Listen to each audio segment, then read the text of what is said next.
ओम शांति। आज है 6 मार्च, शिव बाबा की साकार मुरली। आज मीठे बाबा कहते हैं, मीठी बच्ची, तुम्हारी अब वानप्रस्थ अवस्था है। क्यों? क्योंकि तुम्हें वाणी से परे घर जाना है। इसीलिए याद में रहकर पावन बनो। प्रश्न: ऊंची मंजिल पर पहुंचने के लिए किस बात की संभाल जरूर रखनी है? उत्तर: आँखों की संभाल करो। यही बहुत धोखेबाज है। क्रिमिनल आँखें बहुत नुकसान करती हैं। इसीलिए जितना हो सके अपने को आत्मा समझ बाप को याद करो। भाई भाई की दृष्टि का अभ्यास करो। सवेरे उठकर एकांत में बैठ अपने आप से बातें करो। भगवान का हुक्म, मीठे बच्चे, काम महाशत्रु है। काम महाशत्रु से खबरदार रहो। ओम शांति। मीठे मीठे रूहानी बच्चे यह तो समझ गए हैं। क्यों? क्योंकि यहाँ समझने वाले ही आ सकते हैं। यहाँ कोई मनुष्य नहीं पढ़ाते हैं। भगवान की भी पहचान चाहिए। नाम कितना बड़ा है भगवान, और फिर कहते नाम रूप से न्यारा। अब है भी जैसे प्रैक्टिकल में न्यारा। इतनी छोटी बिंदी है। कहते भी है आत्मा स्टार है। जैसे वह सितारे छोटे तो होते नहीं। यह आत्मा स्टार तो सच सच छोटी है। बाप भी बिंदी। बाप तो सदा पवित्र है। उनकी महिमा भी है। ज्ञान का सागर, शांति का सागर। इसमें मूंझने की कोई बात नहीं। मुख्य बात है पावन बनने की। विकार पर ही झगड़ा होता है। पावन बनने लिए पतित पावन को बुलाते हैं तो जरूर पावन बनना पड़े ना। इसमें मूंझना नहीं है। जो कुछ पास्ट हुआ, विघ्न आदि पड़े, नई बात नहीं है। अबलाओं पर अत्याचार होने हैं और सत्संगों में ये बातें नहीं होती। कहीं भी हंगामा नहीं होता।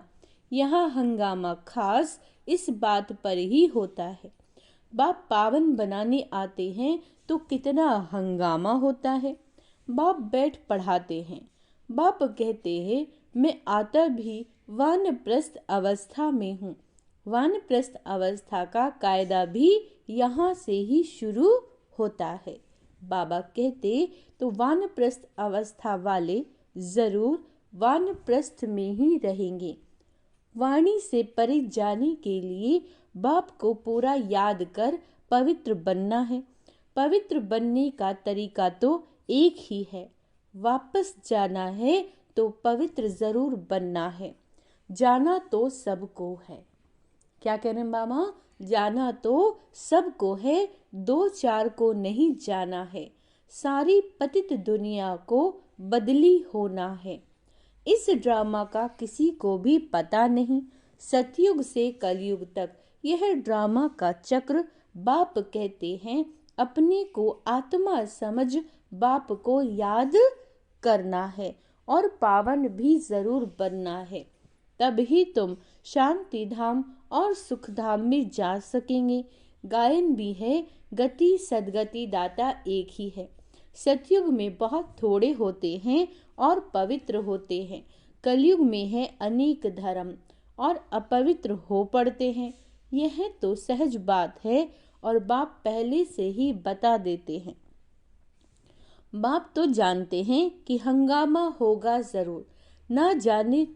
न जाने तो युक्तियां क्यों रचें कि चिट्ठी ले आओ कि हमको ज्ञान अमृत पीने जाना है। जानते हैं यह झगड़ा होने की भी ड्रामा में नूंद है। आश्चर्यवत अच्छी तरह पहचान कर ज्ञान लेते, औरों को भी ज्ञान देते, फिर भी अहो माया उन्हों को तुम अपनी तरफ खींच लेती हो। यह सब ड्रामा में नूंद है। इस भावी को कोई टाल नहीं सकता। मनुष्य सिर्फ अक्षर कह देते हैं परंतु अर्थ नहीं समझते। बच्चे यह बहुत ऊंची पढ़ाई है। क्या कह रहे हैं बाबा? बच्चे यह बहुत ऊंची पढ़ाई है, आंखें ऐसी धोखेबाज हैं, बात मत पूछो। तमो प्रधान दुनिया है। कॉलेजों में भी, अब क्या कह रहे हैं बाबा, कॉलेजों में भी बहुत खराब हो पढ़ते हैं। विलायत की तो बात नहीं पूछो, सतयुग में ऐसी बातें नहीं होती। वो लोग कह देते सतयुग को लाखों वर्ष हो गए। बाप कहते कल तुमको राज्य भाग्य देकर गए थे, सब कुछ गवा दिया। लौकिक में भी बाप कहते इतनी तुमको मिल्कियत दी, सब गवा दी। ऐसे भी बच्चे निकल पड़ते हैं जो धक से मिल्कियत को उड़ा देते हैं। बेहद का बाप भी कहते हैं मैं तुमको कितना धन देकर गया, कितना तुमको लायक विश्व का मालिक बनाया। अब ड्रामा अनुसार तुम्हारा क्या हाल हो गया है। तुम वही मेरे बच्चे हो ना, कितने तुम धनवान थे। यह है बेहद की बात जो तुम समझाते हो। एक कहानी है, रोज कहता था, क्या कहता था, शेर आया शेर आया, परंतु शेर आता नहीं था। एक दिन सच सच शेर आ गया। तुम भी कहते हो मौत आया कि आया, है ना, सबको यही तो कहते हो कि मौत आया कि आया। तो कहते हैं ये तो रोज कहते रहते हैं, विनाश तो होता नहीं। अब तुम जानते हो एक दिन विनाश होना जरूर है। उनकी फिर कहानी बना दी। बेहद का बाप कहते उन्हों का दोष नहीं है, कल्प पहले भी हुआ था, 5000 वर्ष की बात। बाबा ने तो बहुत बार बोला यह भी तुम लिखते रहो कि 5000 वर्ष पहले भी हूबहू ऐसा म्यूजियम खोला था। भारत में देवी देवता धर्म की स्थापना करनी, एकदम क्लियर लिखो तो आकर समझे। बाबा आया हुआ है, बाबा का वर्षा है ही स्वर्ग की बादशाही। भारत स्वर्ग था, पहले पहले नई दुनिया में नया भारत हेवन था। हेवन सो हेल, हेवन सो हेल यानी नर्क बन गया। यह बहुत बड़ा बेहद का ड्रामा है, इसमें सब पार्टधारी हैं। 84 जन्मों का पार्ट बजाए अब फिर हम वापस जाते हैं। पहले हम मालिक थे, फिर कंगाल बने, अब फिर बाबा की मत पर चलकर मालिक बनते हैं। तुम जानते हो हम श्रीमत पर कल्प कल्प भारत को स्वर्ग बनाते हैं।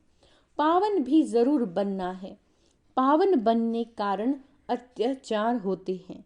बाबा बच्चों को समझाते तो बहुत हैं, फिर बाहर जाने से बेसमझ बन पड़ते हैं। आश्चर्यवत सुनंती कथंती ज्ञान देवंती, अहो मम माया, वैसा का वैसा बन जाते हैं और ही बदतर, काम विकार में फंसे और गिरे। शिव बाबा कहते इस भारत को शिवालय बनाते हैं शिव, तो बच्चों को भी पुरुषार्थ करना चाहिए। यह बेहद का बाबा बहुत मीठा बाबा है। अगर सबको पता पड़ जाए तो ढेर के ढेर आ जाएं। पढ़ाई चल ना सके, पढ़ाई में तो एकांत चाहिए। सुबह को कितनी शांति रहती है। हम अपने को आत्मा समझ बाप को याद करते हैं। याद के सिवाय विकर्म विनाश कैसे होंगे, यही फुरना लगा हुआ है। अब पतित कंगाल बन पड़े हैं, फिर पावन सिरताज कैसे बने। बाप तो बिल्कुल सहज बात समझाते हैं।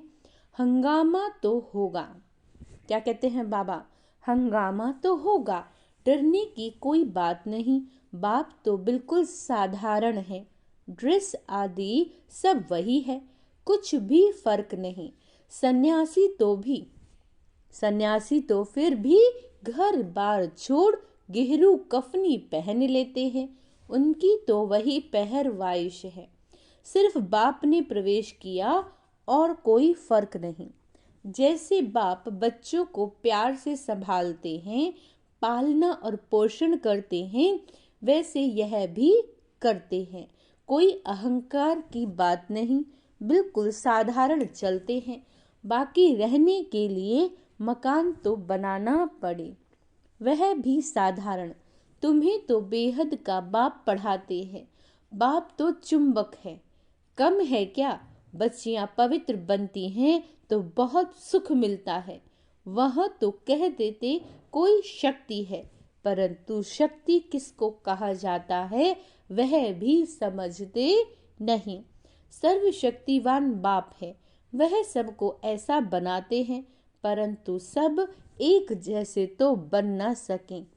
फिर तो फीचर्स भी एक जैसे हो जाएं, पद भी एक हो जाए। यह तो ड्रामा बना हुआ है। 84 जन्मों में तुमको वही 84 फीचर्स मिलते हैं जो कल्प पहले मिले थे। वही फीचर्स मिलते रहेंगे, इसमें फर्क नहीं हो सकता। बाबा कहते कितनी समझने और धारण करने की बातें हैं। विनाश तो जरूर। बाबा कहते विश्व में शांति अभी तो हो नहीं सकती। आपस में लड़ते रहते हैं, मौत तो सिर पर खड़ा है। ड्रामा अनुसार एक आदि सनातन देवी देवता धर्म की स्थापना, बाकी धर्मों का विनाश होना है। एटॉमिक बॉम्ब्स भी बनाते रहते हैं, नेचुरल क्लैमिटीज भी होंगी। अब क्या क्या बता रहे हैं बाबा? एटॉमिक बॉम्ब्स भी बनाते रहते हैं और नेचुरल क्लैमिटीज भी होंगी। बड़े बड़े पत्थर गिरेंगे जो सब मकान आदि टूट पड़ेंगे। कितना भी मजबूत मकान बनावे, फाउंडेशन पक्का बनावे, परंतु रहना तो कुछ भी नहीं है। वह समझते हैं अर्थक्वेक में भी गिर ना सके, परंतु कहते हैं बाबा कितना भी करो, 100 मंजिल बनाओ, परंतु विनाश होना है जरूर। यह कुछ भी रहेंगे नहीं। तुम बच्चे यहाँ आए हो स्वर्ग का वर्षा पानी। विलायत में देखो क्या लगा पड़ा है। इसको रावण का, क्या कह रहे हैं बाबा जो विदेश में है, इसको रावण का पंप कहा जाता है। माया कहती है हम भी कम नहीं हैं। वहां तो तुम्हारे सतयुग में हीरे जवाहरातों के महल होते हैं, सोने की सब चीजें होंगी। वहां तो दूसरा तीसरा मंजिला बनाने की जरूरत ही नहीं है।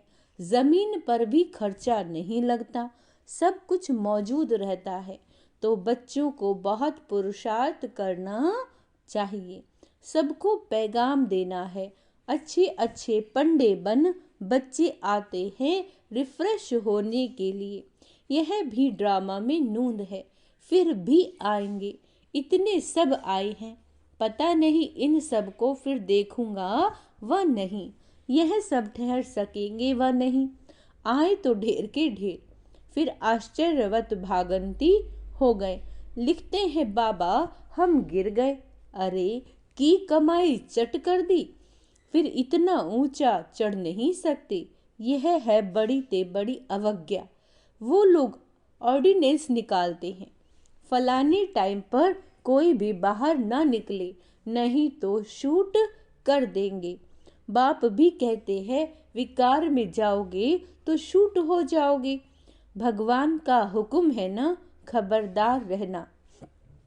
बाबा कहते आजकल गैस आदि भी ऐसी चीजें निकली हैं जो मनुष्य बैठे बैठे फट से खल्लास हो जाए। ये सब ड्रामा में नूंद है। क्यों? क्योंकि पिछाड़ी में हॉस्पिटल आदि रहेंगे नहीं, दवाइयाँ, हॉस्पिटल, डॉक्टर अंत में नहीं होंगे। झट आत्मा एक शरीर छोड़कर दूसरा लेती है। दुख कलेश आदि सब छूट जाता है, वहां कलेश आदि होता ही नहीं। सतयुग में आत्मा स्वतंत्र है। जिस समय पर आयु पूरी होती है तो शरीर छोड़ देती है, वहां काल होता नहीं। रावण ही नहीं तो काल फिर कहाँ से आएगा? यह रावण के दूत हैं, भगवान के नहीं। भगवान के बच्चे तो बहुत प्यारे हैं। बाप कभी बच्चों का दुख सहन कर नहीं सके। ड्रामा अनुसार कल्प का 3 हिस्सा तुम सुख पाते हो। बाप जो इतना सुख देते हैं तो उनकी श्रीमत पर चलना चाहिए। यह अंतिम जन्म है। बाप कहते हैं गृहस्थ व्यवहार में रह अंतिम जन्म में पवित्र बनना है। बाप की याद से ही विकर्म विनाश होंगे। जन्म जन्मांतर के पाप सिर पर हैं। तमो प्रधान से सतो प्रधान जरूर बनना है। बाप है सर्वशक्तिवान अथॉरिटी। जो भी शास्त्र आदि पढ़ते हैं उनको अथॉरिटी कहते हैं। अब बाप कहते हैं सबकी अथॉरिटी मैं हूँ। मैं इन ब्रह्मा द्वारा सब शास्त्रों का सार आकर सुनाता हूँ। अपने को आत्मा समझ मुझे याद करो तो पाप विनाश होंगे। बाकी पानी से स्नान करने से पावन कैसे होंगे? कहाँ चुल्लू पानी है ना, थोड़ा सा पानी होगा तो उनको भी तीर्थ समझ झट स्नान करेंगे। इसको कहा जाता है तमो प्रधान निश्चय। यह तुम्हारा है सतो प्रधान निश्चय। बाप समझाते हैं इसमें डरने की बात नहीं है। अच्छा, मीठे मीठे सिक्के लदे बच्चों प्रति माता पिता बाप दादा का याद प्यार और गुड मॉर्निंग। रूहानी बाप की रूहानी बच्चों को नमस्ते। हम रूहानी बच्चों की रूहानी बाप दादा को याद प्यार गुड मॉर्निंग नमस्ते। मीठे बाबा शुक्रिया, बाबा शुक्रिया। धारणा के लिए मुख्य सार। भगवान ने जो पवित्र बनने का हुक्म दिया है उसकी कभी भी अवज्ञा नहीं करनी। बहुत बहुत खबरदार रहना है। बाप दादा दोनों की पालना का रिटर्न पवित्र बनकर दिखाना है। ड्रामा की भावी अटल बनी हुई है। इसको अंडरलाइन करेंगे कि ड्रामा की जो भावी है अटल बनी हुई है, अर्थात जो होना है वही होना है, उसे कोई बदल नहीं सकता। उसे जानकर सदा निश्चिंत रहना है। विनाश के पहले सबको बाप का पैगाम पहुंचाना है। वरदान ज्ञान अमृत से प्यासी आत्माओं की प्यास बुझाकर तृप्त करने वाली महान पुण्य आत्मा भव। किसी प्यासे की प्यास बुझाना ये महान पुण्य है। जैसे पानी ना मिले तो प्यास से तड़पते हैं, ऐसे ज्ञान अमृत ना मिलने से आत्माएं दुख अशांति में तड़पती रही तो उनको ज्ञान अमृत देकर प्यास बुझाने वाले बनो। जैसे भोजन खाने के लिए फुर्सत निकालते हो क्योंकि जरूरी है, आवश्यक है, ऐसे यह पुण्य का कार्य करना भी आवश्यक है। इसीलिए यह चांस लेना है, समय निकालना है, तब कहेंगे महान पुण्य आत्मा। स्लोगन बीती को बिंदी लगाकर हिम्मत से आगे बढ़ो तो बाप की मदद मिलती रहेगी। अच्छा, ओम शांति। आज का स्वमान अभ्यास करेंगे। मैं महान पुण्य आत्मा हूँ। मैं आज्ञाकारी आत्मा हूँ। ओम शांति।